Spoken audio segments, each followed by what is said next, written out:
سیدی یا رسول اللہ الصلاۃ والسلام علیک یا سیدی یا حبیب اللہ. یہ نغمہ فصل و گلو لالا کا نہیں پبن، بہار ہو یا خزاں لا الہ الا اللہ. کی محمد سے وفا تو نے تو ہم تیرے ہیں، یہ جہاں کیا چیز ہے لوح و قلم تیرے ہیں.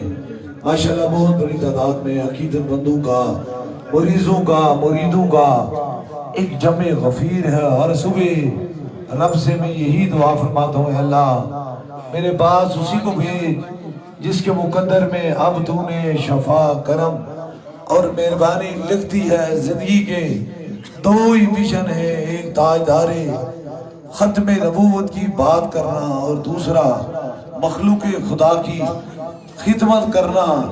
ارادہ سچا ہو، نیت اچھی ہو تو دہلیز پہ داخل ہونے سے پہلے ہی شفا مل جاتی ہے. اللہ کریم حضور کے صدقے سے آپ کرم اور مہربانی فرمائے. پچھلے اتوار کو بہت لوگوں کا ایک جمع غفیر تھا اور میں چیک کر رہا تھا، دیکھ رہا تھا تو ایک شخص باغ آزاد کشمیر سے آیا، مختصر سی بات سے بعد انشاءاللہ تعالی دم اور دعا کا سلسلہ. لیکن یہ آواز آپ کی سماعتوں کی نظر ضروری یہ پیغام ہے، اور حق کا پیغام جہاں پہنچایا جائے وہاں نیکی ہوتی ہے. ایک شخص، اس کی بہن کو کینسر تھا، خود وہ بھی ایک ڈاکٹر تھا، اور وہ کہتا ہے کہ میرے بہن کو جواب دے دیا ڈاکٹروں نے کہ اب اس کا علاج ممکن نہیں. اس کے دانت اس طرح بند ہو گئے، جسم بالکل اکڑ گیا. انہوں نے کہا بس یہ چند گھنٹوں کی مہمان ہے، اب اس کا علاج ختم ہو گیا. وہ کہتا ہے کہ میں بجائے اسے کشمیر لے جانے کے میں اسے سیدھا بلاوڑا شریف آیا ہوں، 7 بجے یہاں پہنچا ہوں. اور پچھلی بار بھی میں 10 بجے یہاں بیٹھا تھا. تو جب میں اس دہلیز کے اندر داخل ہوا، جو ہی صوفی بصفا حضرت قبلہ عالم پیر مسنجف علی سرکار کی دہلیز کے اندر داخل ہوا اور داخل سٹیچر پہ ہوا، تو جو ہی اندر دعا کر کے میں باہر نکلا تو بہن کا منہ بھی بالکل کھلا ہوا تھا. اور وہ بہن جو سٹیچر پہ تھی، جسے ڈاکٹروں نے چند لمحوں کا یا چند گھنٹوں کا مہمان سمجھا تھا، وہ بولنا شروع ہو گئی، اٹھ کر بیٹھ گئی. ایسے محسوس ہوا کیسے زندگی میں بیمار ہی نہیں ہوئی. اب وہ دہلیز کے اندر ہوئی نا، اسے دم ہوا. نہ دعا ہوئی، اور مجھے ملا اور عجیب سا کہتا ہے میں حیران ہوں، وہ اپنے گھر اپنے خاندان جن کو یہ کہہ رہا تھا کہ زندگی کی سانسیں مک گئی ہیں، پتہ نہیں کب کیا ہو جائے گا، ان کو یہ خوشخبری سنا رہا تھا کہ جو میری بہن 4 سال سے کینسر میں مرض تھی اور بالکل لاغر ہو چکی تھی، ایسے ہوئی جیسے کبھی بیمار ہوئی نہیں ہے۔ بات یہ ہے کہ جب انسان ارادہ سچا اور نیت اچھی کر کے اللہ والوں کی دہلیز کے اندر داخل ہو جاتا ہے تو پھر وہ شفا بھی پاتا ہے، کرم بھی پاتا ہے، مہربانی بھی پاتا ہے۔ فقط بات صرف اتنی ہے نیت کی، نیت کا، ارادے کی۔ یاد رکھیں کہ منزلیں 2 ہیں، ایک منزل آپ طے کر چکے ہیں، چاہے کوئی لاہور سے، کوئی پشاور سے، کوئی کراچی سے، کوئی امریکہ سے، پوری خوراک سے لوگ دربار عالیہ بلاوڑہ شریف کی حاضری کے لیے آتے ہیں۔ آپ آئے ہیں لیکن آپ کی ایک منزل طے ہو گئی، چاہے وہ کسی آپ نے جہاز پہ کی یا کسی گاڑی پہ کی یا پیدل آئے، لیکن اب ایک ایسی سفر شروع ہونے والا ہے، ایک ایسی منزل شروع ہونے والی ہے جس کی اس ساری منزل کا ثمر، اس کا پھل، اس کا نتیجہ آپ کو ملنے والا ہے۔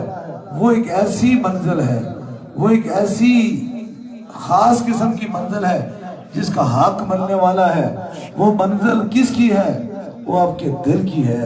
آپ یہ کہیں گے ہم نے اتنا انتظار کیا، اتنا دور سے آئے ہیں، انشاءاللہ تعالیٰ یہ ہمارا دل گواہی دیتا ہے کہ اب جس دہلیز سے ہم آئے ہیں یہاں سے شفا پا کے جائیں۔ یہ منزل، یہ بات آپ اپنے دل و دماغ کے اندر کریں گے تو انشاءاللہ تبارک تعالیٰ اللہ نے چاہا تو پھر آپ اس دہلیز سے کبھی خالی نہیں جائیں گے۔ اللہ کریم حضور کے صدقے سے، تاجدار ختم نبوت کے وسیلے سے تمام بیماروں کو شفا کاملہ نصیب عطا فرمائے، تمام کی مشکلوں کو آسان فرمائے، اور انشاءاللہ تعالیٰ اللہ حضور کے صدقے سے آپ کی مشکلوں کو آسان فرمائے۔ ابھی انشاءاللہ تعالیٰ دم اور دعا کا سلسلہ شروع ہونے والا ہے۔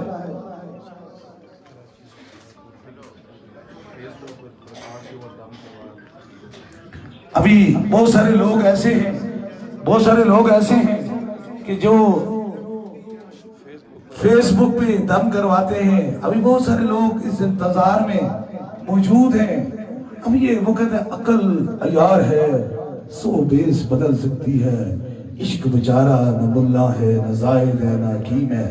عقل کہتی ہے چل بازار کو، عشق لے جاتا ہے کوئی یار کو۔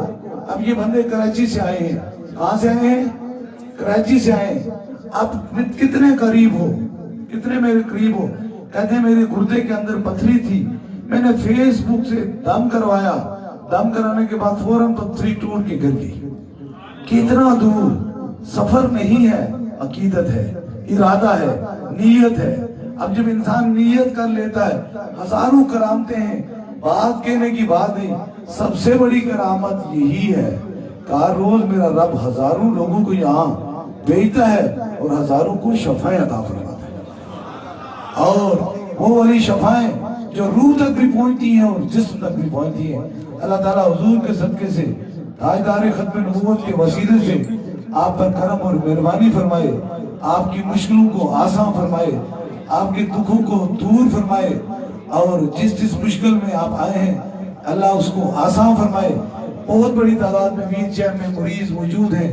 انشاءاللہ تعالیٰ دم اور دعا کا سلسلہ شروع ہونے والا اس بار انشاءاللہ تعالیٰ محفل 11ویں شریف جو پوری دنیا میں، اقوام عالم میں جہاں بھی حضور غوث پاک کے عقیدت مند موجود ہیں یا دربار عالیہ بلاوڑہ شریف کی نسبت کے موجود ہیں، انشاءاللہ تعالیٰ پیر والے دن انشاءاللہ تعالیٰ 18 تاریخ کو محفل 11ویں شریف ہوگی، اور اس میں انشاءاللہ تعالیٰ جو دربار پہ ہوگی اس میں خصوصی دم بھی ہوگا اور ساتھ میں دعا بھی ہوگی اور نظر کرم بھی ہوگی۔ ابھی اللہ حضور کے صدقے سے کرم اور مہربانی فرمائے۔ ابھی گھبرانے کی بات نہیں، بس تھوڑی ہی دیر میں دم اور دعا کا سلسلہ شروع ہونے والا ہے۔ دم اور دعا سے قبل جو لوگ دربار عالیہ بلاوڑہ شریف سے بسلسلہ حضور غوث پاک بیعت ہونے چاہتے ہیں، مرید ہونے چاہتے ہیں، تو بس وہ ایک لمحے کے لیے اپنا دایاں ہاتھ کھڑا کر دیں تاکہ ان کی نسبت دربار عالیہ بلاوڑہ شریف سے ہو جائے۔